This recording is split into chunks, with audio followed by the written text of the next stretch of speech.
আসসালামু আলাইকুম ওয়া রাহমাতুল্লাহি ওয়া বারাকাতুহু। তো আশা করি সবাই ভালো আছেন। আল্লাহর অশেষ রহমতে আমি ভালো আছি।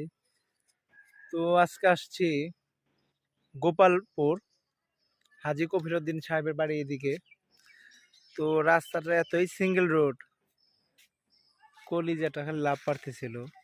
কারণ হচ্ছে আমার এই যে গাড়ি দেখতে পাচ্ছেন, আমি রেন্টে গাড়ি আজকে 1 মাস 10 দিন যাবৎ চালাচ্ছি।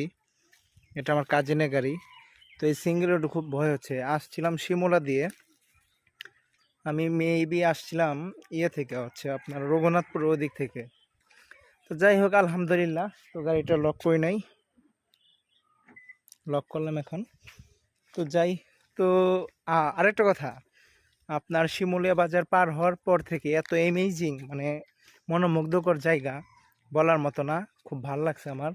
আর যে ঘুঘু পাখিগুলো ছিল স্পেশালি, সেগুলো ছিল গোল্ডেন কালার, বা গোল্ডেন না, খয়েরি টাইপের। মাশাআল্লাহ অনেক সুন্দর ছিল, দেখার মতো। দেখলে আপনাদের এই প্রকৃতি দেখলে মন ভরে যাবে। তো দেখা হবে নতুন কোনো ভিডিওতে, সেই পর্যন্ত ভালোই থাকবেন, আমার জন্য দোয়া করবেন।